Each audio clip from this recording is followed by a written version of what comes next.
voici sur les terres de l'association Les Compagnons de la Terre, dans la ville de Heure en Drôme. Ce collectif, créé en 2006, permet aux jeunes entrepreneurs agricoles de se lancer. Les porteurs de projets sont accompagnés pour tester la viabilité technique et économique de leur projet. L'objectif pour ces porteurs de projets est d'atteindre un certain seuil de rentabilité pour voler de leurs propres ailes. Moi, j'étais vraiment très contente d'être là aujourd'hui parce que je suis la voisine, j'habite juste à côté là-bas. Et puis, depuis 3 ans qu'on est ici dans la Drôme, je viens régulièrement pour acheter mes légumes aux Compagnons de la Terre. Donc je trouve que c'est un très beau projet et puis je leur souhaite plein de choses, plein de belles choses à tous. Voilà. Les Compagnons de la Terre, c'est une association loi 1901 bien sûr, qui a été créée en 2006 sous l'impulsion de plusieurs formateurs du CFPPA de Die, qui ont remarqué que bien que bon nombre de candidats se présentent pour des formations pour devenir exploitants agricoles, très peu y arrivent. Et suite à une enquête, entre guillemets, ils se sont aperçus que le principal blocage était le foncier. Et donc ils ont décidé de créer les Compagnons de la Terre pour permettre aux porteurs de projets en agriculture de bénéficier d'une mise à disposition d'un foncier, d'une mise à disposition d'un statut juridique pour pouvoir tester leur production et pouvoir vendre leurs premiers produits. Par la suite, en 2011, sous le soutien indéfectible de la communauté de communes du Val-de-Drôme, nous avons pu nous installer ici, donc sur cette ferme de 8,5 hectares, ce qui nous a permis d'accueillir encore plus de porteurs de projets, ce qui nous a permis de nous étendre. Donc du coup aujourd'hui c'est un peu spécial vu qu'on fête aussi l'inauguration de notre nouvelle boutique qui accueille entre autres nos porteurs de projets, mais également d'autres producteurs locaux et bio bien sûr, vu qu'on est 100% bio. J'ai un projet en plantes à parfum aromatiques et médicinales. Donc je teste mon projet que j'ai écrit il y a quelques années déjà, je le teste sur une petite surface. Donc j'ai 400 mètres carrés et je fais de la cueillette sauvage pour transformer après tous mes produits en tisane, en sirop, en pesto et en huile de soin. Voilà, huile de massaï. Donc pour l'instant je propose une plus petite gamme pour pouvoir la développer plus tard. Il y a certains plants que je ne peux pas mettre ici, genre le rosier ou le cassis, parce qu'ici on peut rester 3 ans et les roses donnent au bout de 3 ans, les cassis c'est pareil. Donc du coup c'était revoir aussi un peu ce projet-là, comment est-ce que je peux essayer quand même de développer chaque partie, le soin, la tisane, un peu tout ce qui est gustatif au niveau des pestos. Et voilà, donc voir comment tout ça, ça arrive aussi à être vendu, parce qu'il faut produire mais aussi après voir comment on le vend en fait tout ça. Est-ce que ça part bien? Est-ce que les gens apprécient? Donc ça, c'est que des questions qu'on sait une fois qu'on y est.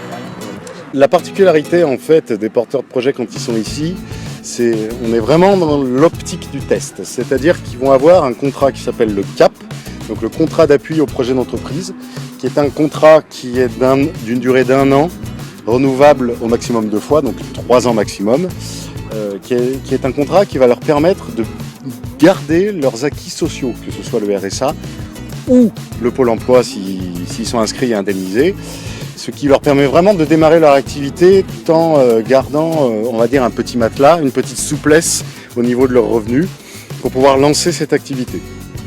Donc ce contrat-là, c'est un contrat de salariés entrepreneurs, donc ça veut dire qu'ils sont à la fois salariés parce qu'ils peuvent se verser eux-mêmes un salaire s'ils le souhaitent, et entrepreneurs parce qu'ils sont totalement autonomes sur leur activité.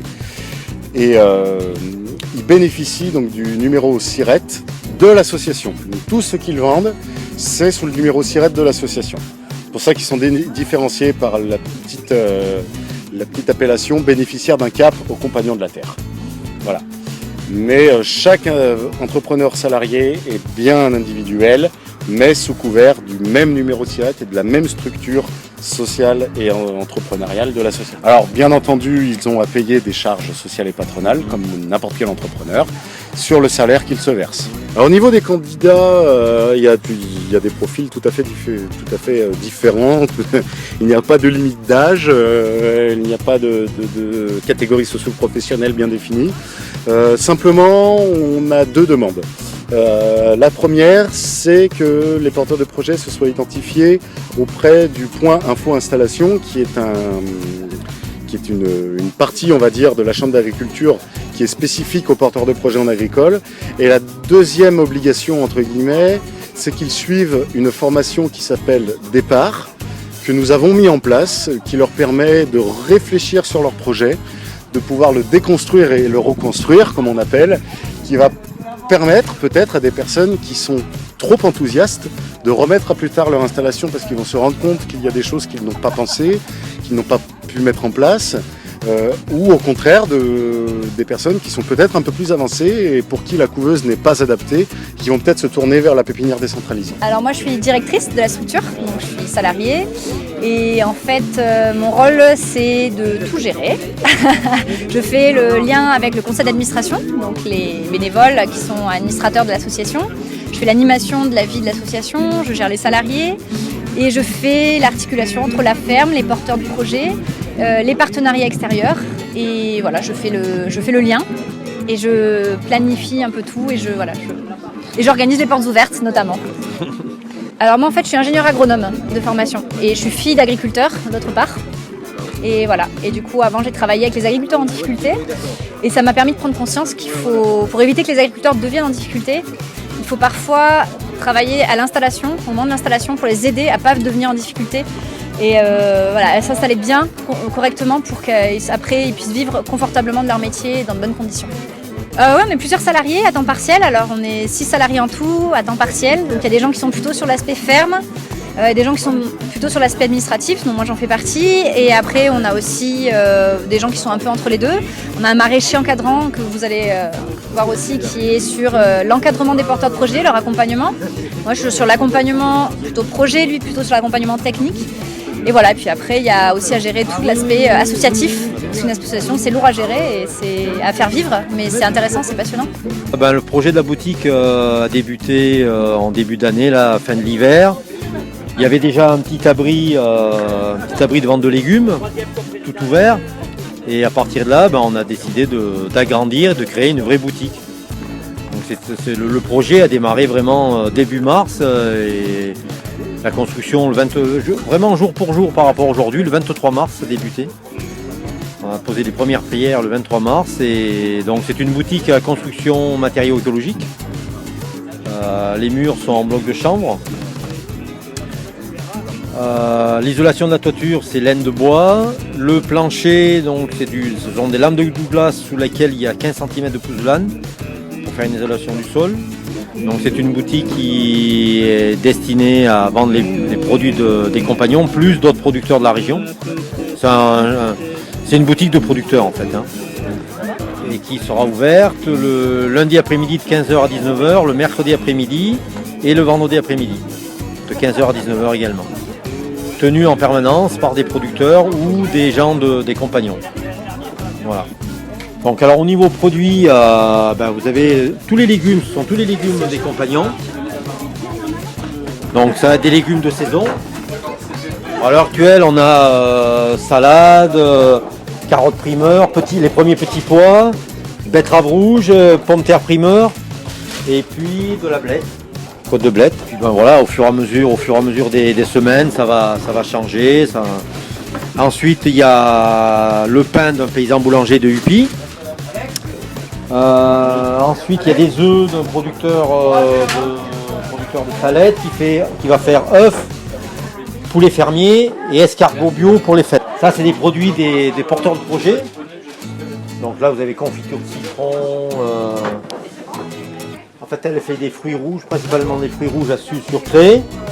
Après, il y a les sirops, les porteurs de projet qui est Marie, qui fait sirop, macérat, huile de massage. Et puis après, on a jus de fruits, compote, confiture de Yannoulette qui est sur l'Oriole. Ensuite, il y a du fromage de chèvre, des yaourts de chèvre de Sébastien Bost à Heure, un voisin, du vin du domaine de la Caminotte. Une boutique bio est également ouverte le lundi, mercredi et vendredi, consacrée aux produits de la vallée de la Drôme. Ouais, c'est ça, j'ai intégré donc tout récemment, là, c'est tout frais, la couveuse, de manière décentralisée, c'est-à-dire que je développe mon activité chez un paysan, je suis à Huppy actuellement, chez un paysan boulanger, Michel Vignat pour ne pas le citer, très belle personne, belle rencontre qui m'accueille du coup sur le lieu pour développer mon activité. J'ai mes ruchers que je développe dans les environs. Et la couveuse du coup m'accompagne d'un point de vue au statut, niveau juridique et fiscal. Et puis voilà, il y a aussi une belle dynamique au niveau des jeunes qui s'installent. Donc moi l'idée voilà, c'est de développer mon activité cette année. Je fais mon développement de cheptel, du coup c'est au détriment de la production de miel, forcément je le laisse aux abeilles pour l'instant. Donc pour l'instant, le miel dans la boutique ce sera qu'à horizon 2016. Il faudra patienter un petit peu, mais c'est quand même l'objectif. Voilà, de faire de la production de miel essentiellement, et puis histoire de ne pas mettre tous les œufs dans le même panier. Et puis pour varier les plaisirs, je fais également des animations pédagogiques autour de l'abeille et du monde de l'apiculture, au milieu scolaire, dans les structures sociales, également dans les entreprises. Donc ça va être aussi le développement de cette activité dans le cadre de ce test ici au